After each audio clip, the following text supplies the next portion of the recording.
आज हम सॉल्व करने वाले हैं फिजिक्स का प्रथम चैप्टर का ऑब्जेक्टिव, जो हमारे एग्जाम में जितने भी पूछे गए हैं उन सभी ऑब्जेक्टिव को आज हम सॉल्व करेंगे।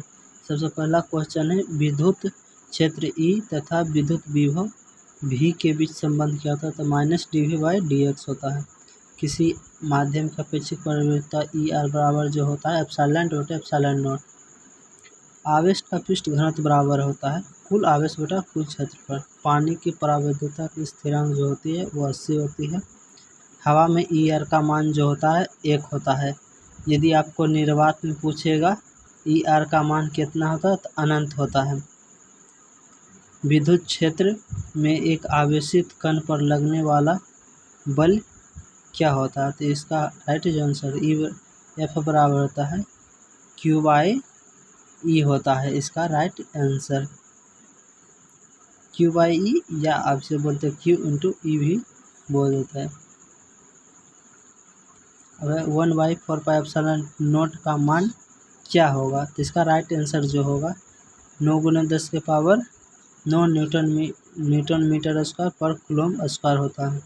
निम्नलिखित में कौन सा संबंध सही है? E बराबर F/Q होता है। इसका राइट आंसर विद्युत द्विध्रुव आघूर्ण का एसआई मात्रक क्या होता है? इसका राइट कूलम मीटर होता है।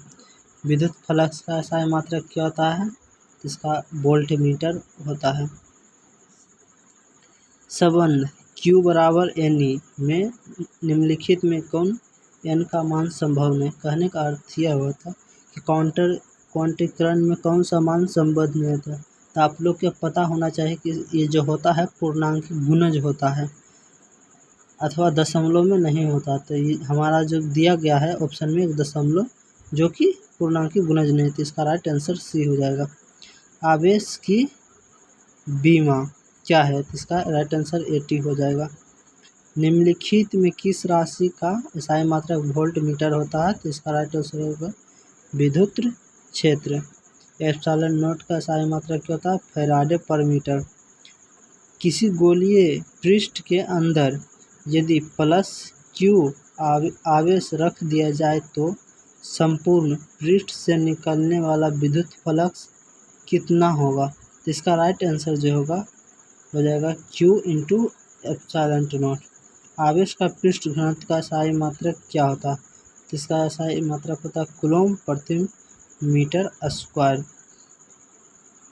आइए हम 41 नंबर क्वेश्चन पढ़ेंगे।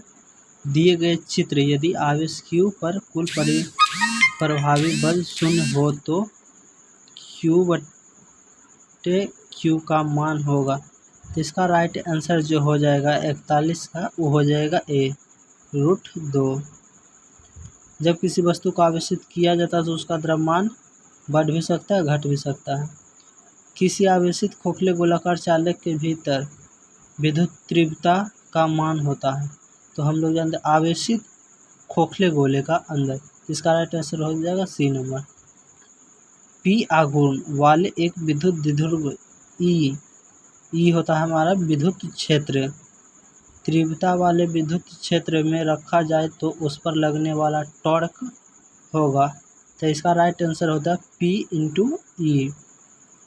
आपको पता होगा कि P किससे सूचित किया था? P जो होता है हमारा विद्युत द्विध्रुव आघूर्ण होता है। एक विद्युतीय द्विध्रुव को दो विपरीत आवेशों से बना है जिसके परिमाण +3.2 × 10⁻⁻19 कूलम एवं -3.2 × 10⁻⁻19 कूलम है और उनके बीच की दूरी जो दिया है 2.4 × 10⁻10 मीटर है। तो विद्युत द्विध्रुव आघूर्ण क्या होगा? तो इसका जो राइट आंसर होगा वो हो जाएगा B नंबर 7.68 × 10⁻⁻29 किलोमीटर।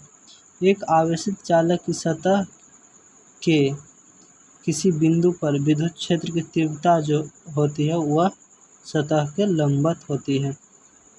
यदि गोले पर 10 माइक्रो कूलम आवेश हो तो उसकी सतह पर विद्युतीय फ्लक्स क्या होगा? तो इसका राइट आंसर जो होगा 36 पाई × 10⁻⁻4 न्यूटन मीटर पर कूलम होता है स्पार्क। एक स्टेट कूलम बराबर होता है 3 × 10⁻⁹ ESU।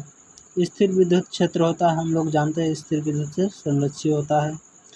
1 कूलम आवेश बराबर होता है 1 कूलम ESU बोलेगा तो आपका राइट आंसर जो होगा 3 × 9 होगा। ESU बराबर बोले तो स्टेट कूलम बोलेगा तो 3 × 10⁻⁹। अगर एक फैराडे बराबर बोले तो 8.85 × 10⁻⁻12 फैराडे पर मीटर। इलेक्ट्रॉन पर विशिष्ट आवेश होता है, तो आपको पता होना चाहिए कि इलेक्ट्रॉन पर जो विशिष्ट आवेश होता है वो होता है 1.8 × 10⁻⁻19 कूलम प्रति केजी। समरूप वेग से चलमान आवेश उत्पन्न करता है, कहने का अर्थ होता है वह आवेश जो समरूप यानी एक समान वेग से चलता है उसे क्या कहते हैं। तो उसका ये जो उत्पन्न जो होता है वो कहाँ पर होता है, तो यह जो होता है विद्युत चुंबकीय क्षेत्र में होता है, केवल चुंबकीय क्षेत्र में नहीं, क्योंकि चुंबकीय क्षेत्र में अगर ऐसा हो तो नहीं हो सकता, क्योंकि अगर हम कोई पदार्थ लाते हैं तो वह भी चुंबकीय और आकर्षित होना चाहेगा। 53 नंबर है कूलम बल क्या है। कूलम बल है केंद्रीय बल, विद्युत बल या AB। तो इसका राइट आंसर हो जाएगा AB दोनों। ठीक है, आप लोग धन्यवाद मेरे वीडियो में बने रहने के लिए।